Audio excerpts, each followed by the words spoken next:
Hello friends, આજે હું એક કિચન ટિપ્સ લઈને આવી છું જે તમને ખૂબ જ ઉપયોગી લાગશે. જો તમારા ઘરમાં ઘરઘંટી હોય તો આ વિડીયોને જરૂરથી જોજો. ઘરઘંટીને આપણે કઈ રીતે સાફ કરવી અને ધનેરા કે ઈયર ઘરઘંટીમાં ન પડે તેની કાળજી કઈ રીતે રાખવી તેની બધી ટિપ્સ અને ટ્રીક હું તમને આપીશ. તો વિડીયોને એન્ડ સુધી જરૂરથી જોજો. સાથે સાથે ઘરઘંટીને કઈ રીતે સાફ કરવી તેની પણ હું તમને આજે ટ્રીક્સ આપીશ. તો વિડીયોને એન્ડ સુધી ખાસ જોજો. તમને પણ જો આ વિડીયો ઉપયોગી લાગે તો લાઈક અને શેર કરવાનું ભૂલશો નહીં, અને મારી ચેનલને સબસ્ક્રાઈબ ન કરેલ હોય તો સબસ્ક્રાઈબ કરી લેજો. સબસ્ક્રાઈબ કરીને બાજુનું બેલ બટન દબાવવાનું ભૂલશો નહીં, જેથી કરીને તમને મારા નવા વિડીયોનું નોટિફિકેશન મળતું રહે.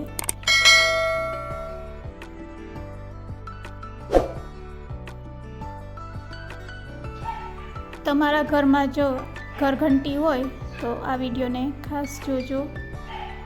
ધનેરા કે ઈયર ક્યારેય પણ તમારે ચક્કીમાં નહીં પડશે. 2 મહિના સુધી જો ચક્કી નહીં વાપરશો અથવા તો બહાર ગામ ગયા હશો તો પણ તેમાં ધનેરા કે ઈયર નહીં પડશે. સાથે સાથે ચક્કીને સાફ કરવા માટેની પણ ટિપ્સ આપીશ. તો આ વિડીયોને જરૂરથી એન્ડ સુધી જોજો. તો હવે ચક્કીને આપણે પહેલાં સાફ કરતાં શીખીશું. ઘરઘંટીમાં લોટ ડર્યા પછી ઘરઘંટીમાં લોટ ચોંટી જાય છે તેને સાફ કરવો ખૂબ જ જરૂરી છે. તો ઘરઘંટીમાં આપણે એક બ્રશ મોટું મળે જ છે, તેનાથી આપણે પહેલાં લોટ સાફ કરી લેશું. અને જે જગ્યાએ મોટું બ્રશ ના પહોંચે તે જગ્યાએ આપણે નાના બ્રશનો ઉપયોગ કરશું, એટલે કે ટૂથબ્રશનો ઉપયોગ કરશું. તો ટૂથબ્રશથી બધા ખૂણા અને ખાંચા સારી રીતે સાફ થઈ જાય છે. તો આ રીતે જે જગ્યાએ મોટું ન બ્રશ પહોંચે તે જગ્યાએ અને આ રીતે જ્યાં પણ લોટ ચોટેલ હશે તે સહેલાઈથી ચક્કીમાંથી દૂર થઈ જાય છે. સાથે સાથે આ ચક્કીમાંથી જ્યાં લોટ પડતો હોય છે તે જગ્યા પણ નાની હોય છે, તો તે જગ્યામાં પણ આ બ્રશ આપણે ચલાવશું તો લોટ અંદરના ભાગે હશે તે પણ આ રીતે આપણે બ્રશથી કાઢી શકીએ છીએ. તમે જોઈ શકો છો, હું એકદમ નજીકથી બતાવું છું. આ રીતે બ્રશને કાણામાં જવા દેવાનું અને લોટ બધો આપણો ત્યાંથી નીકળી આવશે. તો આ જગ્યા છે જેના કારણે ઘણી વખત ઘરઘંટીના આ પોર્શનને જો તમે બરાબર સાફ નહીં કરશો તો ઘરઘંટીમાં ઈયર અને ધનેરા થવાની શક્યતા વધુ રહે છે.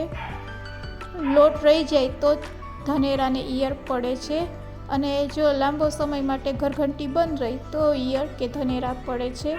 તો બસ ઘરઘંટીને આ રીતે તમે સારી રીતે સાફ રાખશો તો ઘરઘંટીમાં ક્યારે પણ ઈયર અને ધનેરા નહીં પડશે. હવે મોટા બ્રશથી આ સાઈડ જે આપણે જારી રાખવાની હોય તેને પણ સાફ કરી લેશું.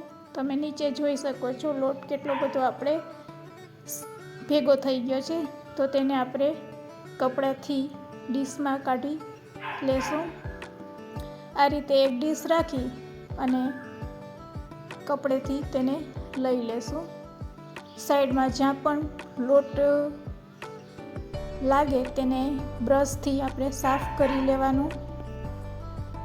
આ રીતે ઘરઘંટીમાં એક કપડું હોય છે, તેમાંથી લોટ ડબ્બામાં પડતો હોય છે, તે રબરથી જોડાયેલું હોય છે. તો તેને કાઢી અને આપણે સાફ કરી ફરીથી ચડાવી દેવાનું. જો આ રબર ઢીલું થઈ જાય તો લોટ આપણો બહાર ઉડવા લાગે છે, તો તેને આપણે ફરીથી નવું રબર નાખીને ટાઈટ કરી લેવાનું. તો આ પ્રકારની જારીને આ રીતે અહીંયા ફિટ કરી દેવાની. વધારાની જારીને આ સાઈડ રાખી દેવાની. સાથે સાથે બ્રશ બંને આપણે અહીંયા ગોઠવી દઈશું. આ રીતે ઘરઘંટી સાફ કરશો તો તમારો લોટ જરાય પણ નહીં રહેશે. હવે ઘરઘંટીમાં જો ઈયર અને ધનેરા પડતા હોય તો તેના માટે આ છે તમાલપત્ર. તમાલપત્ર છે એને આપણે ઘરઘંટીમાં ગોઠવી દેવાના. આ રીતે તમાલપત્રની ગંધથી ઈયર કે ધનેરા આ ઘરઘંટીમાં પડશે નહીં. બજારમાં ઘઉંમાં એડ કરવાનો બોરિક પાવડર આવે છે, તેની પોટલી પણ તમે બનાવીને આ ઘરઘંટીમાં રાખો તો તે પણ તેટલી જ ઉપયોગી છે. આ રીતે જ્યાંથી આપણે ઘઉં એડ કરતા હોય છે ત્યાં પણ આપણે આ તમાલપત્રને મૂકી દઈશું. તેની સુગંધથી જ ધનેરા કે ઈયળ પડશે નહીં.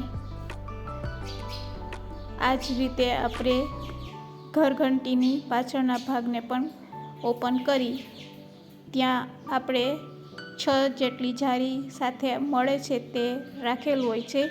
ત્યાં પણ આપણે આ તમાલપત્રને રાખી દઈશું અને બંધ કરી દઈશું.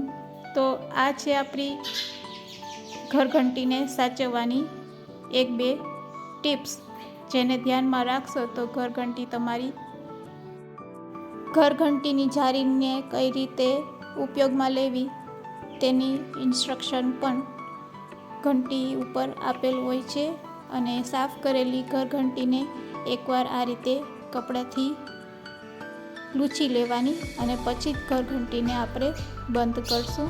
તો આવી નાની નાની બાબતનું તમે જો ધ્યાન રાખશો તો તમારી ઘરઘંટી છે એ ક્યારે પણ બગડશે નહીં. જ્યાંથી આપણે અનાજ નાખવાનું હોય છે ત્યાં જ ઇન્સ્ટ્રક્શન આપેલ હોય છે. તો તે ઇન્સ્ટ્રક્શન પણ એકવાર જરૂરથી વાંચી લેવાનું. તો આજની ટિપ્સ મારી કેવી લાગી છે તે મને કમેન્ટ્સમાં જરૂરથી કહેજો. ઉપયોગી લાગી હોય તો શેર કરવા ભૂલતા નહીં.